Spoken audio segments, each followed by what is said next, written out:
Baptist Church Avenue in Bedford Avenue.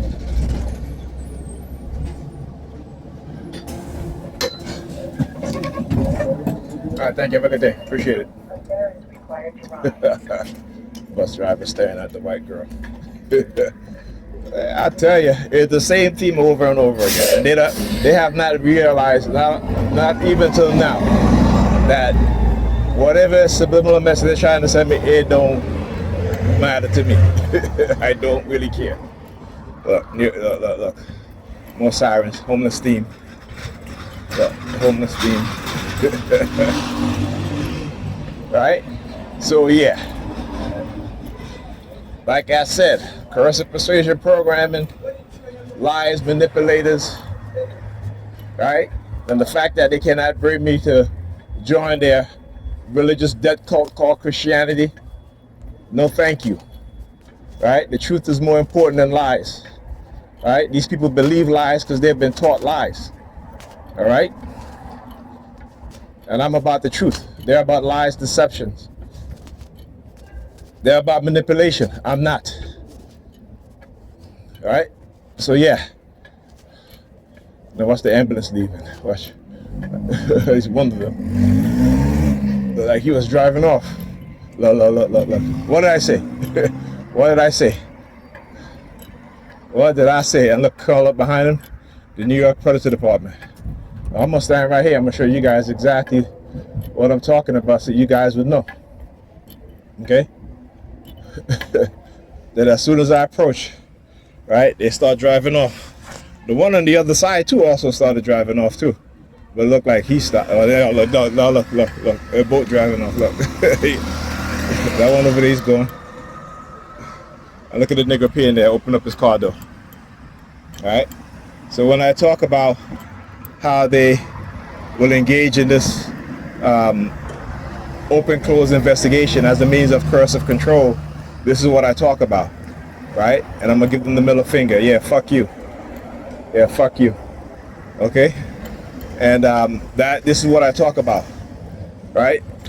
In what I call abuse of the law to control people, to manipulate people, to silence people, right? For speaking the truth, for exposing what it is that they've been doing. And this is who they are, right? Weaponizing people against each other, using technology based on the radio wave and microwave frequency spectrum to program people, right? Illegally microchipping people, because that is their agenda. And see, Nigerians are so damn dumb because they don't quite understand. You know, I was on the bus and there was this little young boy with his mother, and he's sleeping. And I'm saying to myself, you know, not another generation of black young boys and girls should continue to endure under this oppressive system. Right? And so what the white supremacists have been doing, again, is to remove all of the gains by black people in this country. But black people care more about Jesus than they do what's going on in the government. The removal of the things that was put in place to protect them from racist white people. But they don't care about that. They believe white people who say, you know, we don't need these things because we as white people have changed. No, they have not. No, they have not. If they have changed, things would have been better for black people. Right? Go and read the report on the two different sets of classes that is projected to be America. Right? I think it was a 1967 report that talks about America going into two different hey, how you doing, man?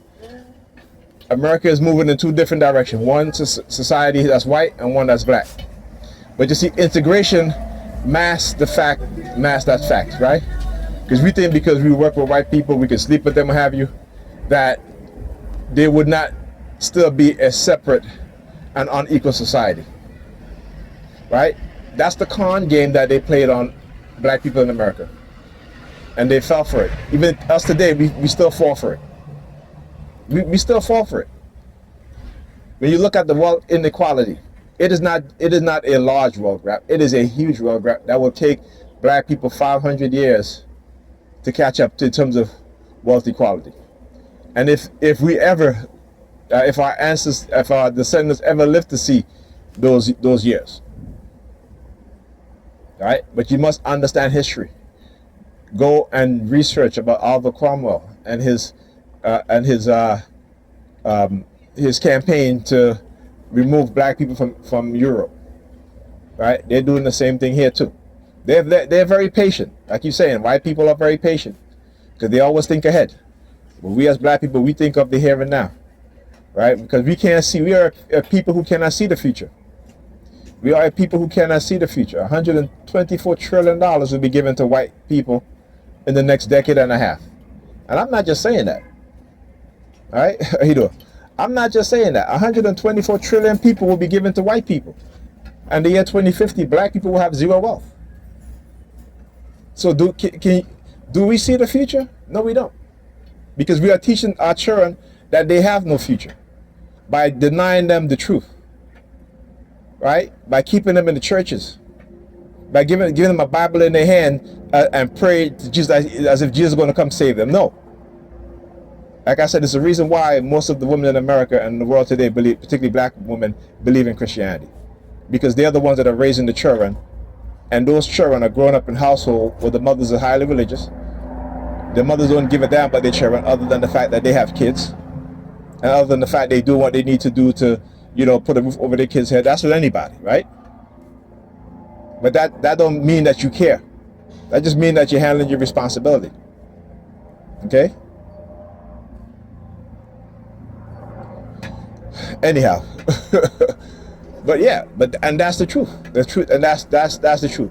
They don't want to give the kids to the fathers because the system has emboldened them because they get child support. So they'll walk into child support and they'll tell you, I'm going to get this much, and then a damn thing you can do about it. That's what they'll tell you. Because they're being taught to do exactly that. Not understanding how important it is for those children, particularly the boys, right, to be around their father. Right, for them not to interfere when the fathers discipline their children, as long as they're not abusing them. Let the fathers discipline, let the fathers teach the children, because the mothers are not doing a good job. The mothers are not doing a good job, and I'm not just saying that just to say it. I'm saying it based on the statistic that shows that children growing up in household which is the head of household are women. That those children, it doesn't matter if they're black, white, Hispanic, Asian, what have you, those children do worse.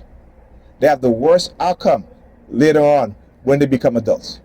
But children who grew up in household where there's a mother and a father, a biological mother and a father, because even when there's a stepfather, those children, even though they do slightly better than those children raised in single household run by mothers, but when they grow up together with a biological father, a biological mother in the household, those children do extremely well. But do black women want to listen? No. They're talking about, I'm not sacrificing my happiness. What you're doing is not happiness. Okay? You're programmed to engage in debauchery, and you love it. You love it. Just admit it. They are conditioned to engage in debauchery. They'll sleep with as many men as they can. Right? Out of some emptiness that they have inside, that they feel that sex is going to fulfill it. Listen, I love sex. I used to have sex, but sex was not the end all be all. Sex didn't really fulfill any emptiness inside of me. Okay? Most young men, when they have sex, is because they have no guidance. That's what it is. They have no guidance. There was no adult male around to say, to talk to them about the seriousness about sex. Like I said, you look at the STD rates within black men and black women. Black women have the highest. And you can't blame the men because they're sleeping with only a small proportion of the men. Okay? They're the ones that's going to give birth and don't ask for an STD test. They're the one that's sleeping with multiple men at the same time, and because that man might have a better job than all the rest, they're putting that baby on him. They're not even asking for a DNA test just to be sure. No. Because to them, babies, children are accessories. Children are not made out of love, right? They're made out of a woman's need to give love to something because they've never been loved. Understand that. And even when they have a child, they can't love that child because they have not been loved properly, have not been shown love properly. So we have to, when going forward, we have to start understanding what love really is. It isn't some feeling that you have in your stomach because you like some girl or some guy. It isn't because he's buying you all this. It isn't because she's telling you sweet things or what have you, right? What you should want first in any relationship is commitment. Commitment first. Love will come after. Once you understand that, you're going to have better relationships. You're going to pick better. And that's not to say you can't have sex. Get on birth control. There's so many different forms of birth control. And they'll say, well, the man can use protection too. Yeah, the man does use protection. But there are nights when you get up in the middle of the night and you want to have a quickie, what have you, you're not going to use protection. So get on birth control. Find one that works for you. That way you prevent unwanted pregnancy, particularly when you're young. Right? And as parents, when it comes to our boys and girls, particularly our daughters, if you know that they're having sex, put them on birth control. Because you're not going to you might not be able to talk to them about not having sex. So put them on birth control. All right? If you love your children, that's what you should do. All right? Talk to you guys in the next video.